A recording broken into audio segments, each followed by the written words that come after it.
નમસ્કાર મિત્રો, જય શ્રી કૃષ્ણ। રોજની એક સરખી સબ્જી ખાઈને કંટાળી ગયા છો તો આજે બનાવીશું ચણાના દાળની આ એકદમ નવી સ્ટાઇલની ગ્રીન સબ્જી। તો ચાલો મિત્રો, આપણે સબ્જી બનાવવાનું શરૂ કરીએ।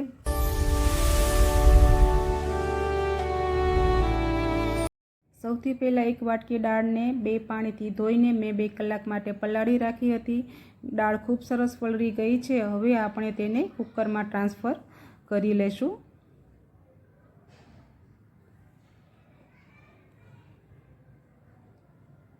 ત્યારબાદ તેમાં અડધી ચમચી મીઠું નાખીશું, અડધી ચમચી હળદર નાખીશું અને 2 તમાલપત્ર અને 1 તજનો ટુકડો નાખીશું। તમાલપત્ર અને તજ નાખવાથી દાળમાં ખૂબ સરસ ફ્લેવર આવે છે। હવે આપણે 2 ગ્લાસ જેટલું પાણી નાખીશું। ત્યારબાદ કુકરને બંધ કરી દઈશું અને ધીમા તાપે 2 વિસલ થવા દઈશું। દાળને વધારે બાફવાની નથી, આખી જ રાખવાની છે। બીજી બાજુ એક પેનમાં તેલ ગરમ કરીને તેમાં 7-8 આખા મરી નાખીશું, 10-12 લસણની કળી નાખીશું અને 6-7 આદુના ટુકડા નાખીશું। આદુ અને લસણમાં રહેલી કચાશ દૂર થાય ત્યાં સુધી આપણે તેને હળવું એવું સાતળી લઈશું। ત્યારબાદ તેમાં મોટા ટુકડામાં સમારેલી ડુંગળી ઉમેરીશું। તેને થોડી સોફ્ટ થાય ત્યાં સુધી સાતળી લેવાની છે। ડુંગળી સોફ્ટ થઈ ગઈ છે। હવે તેમાં 6 થી 7 લીલા તીખા મરચાં નાખીશું, 20 ગ્રામ જેટલી કોથમીર નાખીશું। કોથમીરને ડાળી સહિત નાખી દેવાની છે। ત્યારબાદ 10-15 જેટલા ફુદીનાના ફ્રેશ પત્તા નાખીશું। ફુદીનાથી ખૂબ સરસ ફ્લેવર આવશે। અને 1 કેપ્સિકમની મેં ઊભી ચિપ્સ કરી લીધી છે। કેપ્સિકમ નાખવાથી શાકમાં સરસ ગ્રીન કલર આવશે અને ક્રંચ પણ સરસ આવશે। ત્યારબાદ સ્વાદ અનુસાર મીઠું નાખી દેવાનું છે અને આ બધી સામગ્રીને થોડી સોફ્ટ થાય ત્યાં સુધી સાતળી લેશું।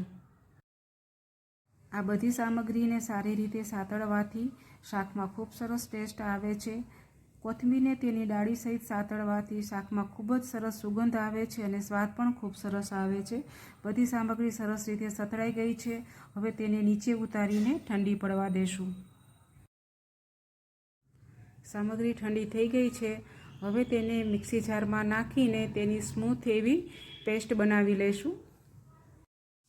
પેસ્ટમાં એકદમ સરસ ગ્રીન કલર આવ્યો છે। હવે આપણે વઘાર કરી લઈશું।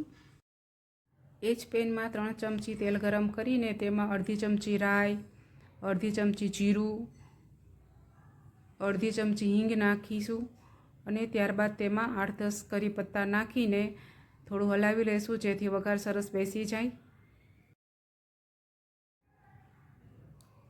હવે તેમાં ગ્રેવીને નાખી દઈશું।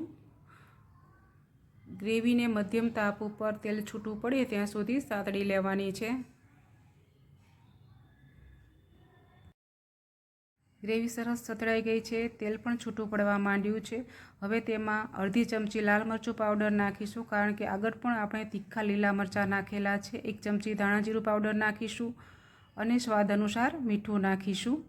આ બધા મસાલાને ગ્રેવી સાથે સરસ રીતે સાતળી લેવાના છે। મસાલા ગ્રેવી સાથે સરસ મિક્સ થઈને સતળાઈ જાય ત્યાં સુધી આપણે તેને સાતળી લેવાના છે।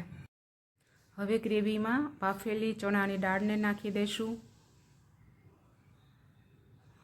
ચણાની દાળને ગ્રેવી સાથે મિક્સ કરી લેશું જેથી દાળમાં ગ્રેવી અને મસાલા ખૂબ સરસ રીતે ચડી જાય। જ્યાં સુધી દાળમાં ગ્રેવી અને મસાલા ચડે નહીં ત્યાં સુધી આપણે તેને સાતળી લેશું। આ રીતે સાતળવાથી દાળ, મસાલા અને ગ્રેવી સરસ મિક્સ થઈ જશે। હવે તેમાં આપણે 1 ચમચી આમચૂર્ણ પાવડર નાખીશું।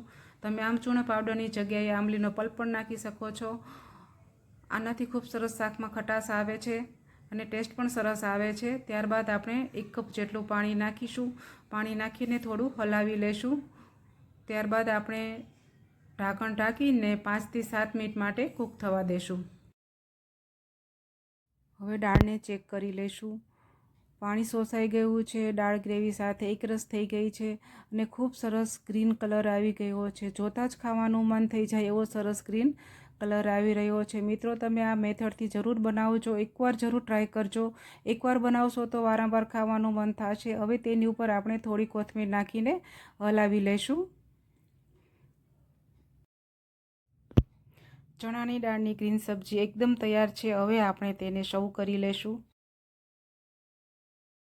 આ સબ્જીને ગરમા ગરમ રોટલી, ભાખરી, પૂરી અને જીરા રાઈસ સાથે સર્વ કરી શકો છો। મિત્રો તમે એકવાર જરૂર બનાવજો। જેટલી ઘટ ગ્રેવી અને સુંદર રંગ દેખાઈ રહ્યો છે, ખાવામાં પણ એટલી જ ટેસ્ટી છે આ સબ્જી। તમે જરૂરથી એકવાર બનાવજો। એકવાર બનાવશો તો વારંવાર બનાવવાનું મન થશે। જો મિત્રો તમને મારી રેસીપી ગમી હોય તો મારી ચેનલને લાઇક, શેર અને સબસ્ક્રાઈબ જરૂર કરજો। Thanks for watching.